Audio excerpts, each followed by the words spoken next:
Hello friends, कैसे हैं आप लोग। आज हम लोग पढ़ेंगे MAHN यानी master of arts in Hindu studies, जिसमें आज पढ़ेंगे MHN 005 के खंड 7 में इकाई 5 पवित्र संकुल की अवधारणा, जिसमें आज हम आपके लिए लेकर आए हैं मनोकामना या मनौती से संबंधित धार्मिक कृत्य।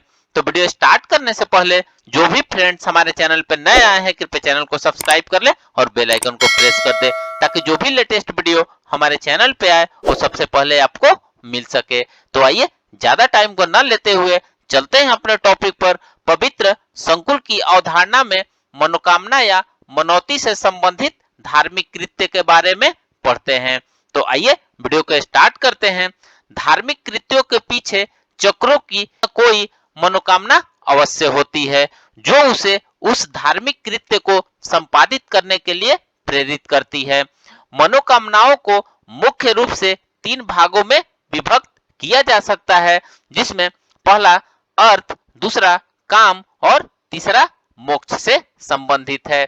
इनमें से अर्थ और कामना सांसारिक कामनाओं से संबंधित है तथा मोक्ष अलौकिक कामना से संबंधित है। विभिन्न देवी देवता चक्रों के विभिन्न मनोकामनाओं को पूर्ण करने से संबंधित है। भक्तों का देवी देवताओं में गहरी आस्था एवं विश्वास होता है। बाबा विश्वनाथ में लौकिक एवं अलौकिक की कामनाओं को पूर्ण करने की शक्ति है। काशी में शीतला माता चेचक से छुटकारा दिलाने में, खोखी देवी सर्दी से खांसी से छुटकारा दिलाने में, मृत्युंजय महादेव व्यक्ति को दीर्घायु प्रदान करने में तथा बुखार से तुरंत छुटकारा दिलाने में छटपटी माता से काशी के लोग मनौती मांगते हैं। काशी में संपादित हो रहे अधिकतर धार्मिक कृत्य मनोकामना से प्रेरित होती है। मनोकामना से संबंधित विभिन्न धार्मिक कृत्य को काशी में संपादित किया जाता है। वे निम्नलिखित प्रकार से हैं, जिसमें सबसे पहला है पुत्र कामना एवं मुंडन।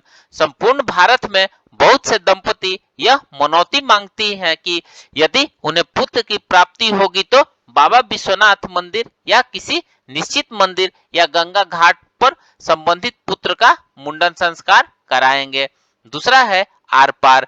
पूजा पाठ के साथ गंगा के पश्चिमी तट से पूर्वी तट तक एक रस्सी, जिसकी पूरी लंबाई में आम के पल्लव बंधे होते हैं, टांगने की धार्मिक प्रक्रिया को आर पार कहते हैं। यह मनौती भी पुत्र या संतान प्राप्ति या सुखी दाम्पत्य जीवन आदि के लिए मानी जाती है। आइए थर्ड नंबर पॉइंट देखते हैं, चुनरी चढ़ाना। यह धार्मिक कृत्य मां गंगा में संपादित किया जाता है। यह धार्मिक कृत्य आर पार के समान ही है।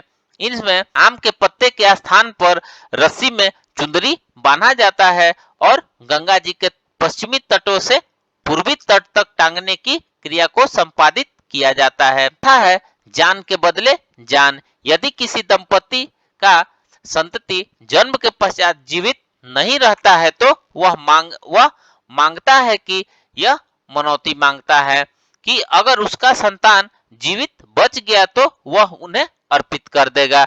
यदि किसी दंपति की यह मनोकामना पूर्ण होती है तो वह संबंधियों एवं बंधु बांधवों के साथ पुत्र को गंगा घाट पर लाया जाता है। यहाँ से एक नाव किराए पर लेकर नाविकों द्वारा बच्चे को बीच गंगा की धार में फेंक दिया जाता है, जिसे वहीं तट पर तैरते अन्य नाविकों द्वारा लोक या उठा लिया जाता है और गंगा घाट पर लाया जाता है।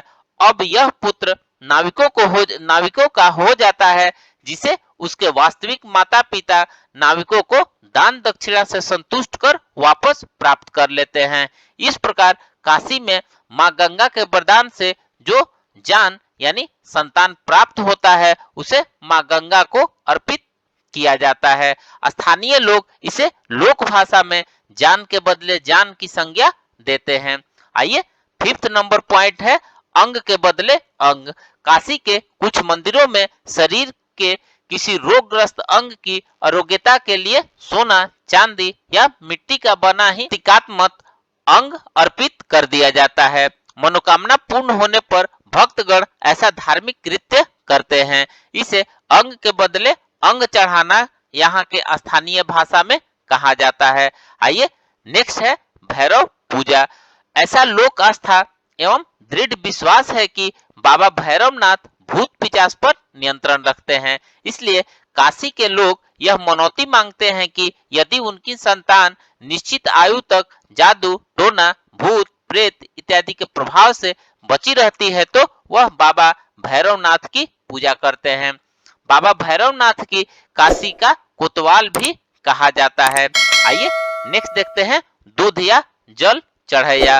काशीवासी एवं तीर्थयात्री यह मनौती रखते हैं कि यदि उनकी मनोकामना संतति एवं पुत्र प्राप्ति या रोग से मुक्ति संबंधित मनोकामना पूर्ण होती है तो वे बाबा विश्वनाथ पर दूध या गंगा जल से अर्पित करते हैं। आइए नेक्स्ट पॉइंट है गजेंद्र मोक्ष पाठ। देवी कोप के समन के लिए गजेंद्र मोक्ष पाठ किया जाता है। सन 1978 सितंबर महीने में काशी में जब अभूतपूर्व बाढ़ के कोप से त्रस्त हो रही थी तो काशी पंडित सभा के अध्यक्ष पंडित श्री गोपाल शास्त्री केसरी ने देवी कोप को समन के लिए लोगों से गजेंद्र मोक्ष पाठ करने का आह्वान किया। आइए नेक्स्ट है तुलादान। अपने शरीर के वजन के बराबर स्वर्ण या रजत या दोनों देवी देवता के अर्पित करने की क्रिया को तुलादान कहते हैं। इसमें तुलादान करने वाला व्यक्ति मंदिर प्रांगण में एक बड़े से तराजू के एक पसरे पर बैठ जाता है और उसके दूसरे पलड़े पर सोना या चांदी उसके भार की बराबर रखी जाती है। अब तुला हुआ स्वर्ण या रजत पदार्थ विधि पूर्वक देवी देवता को अर्पित किया जाता है। आइए नेक्स्ट देखते हैं कबूतर उड़ाना।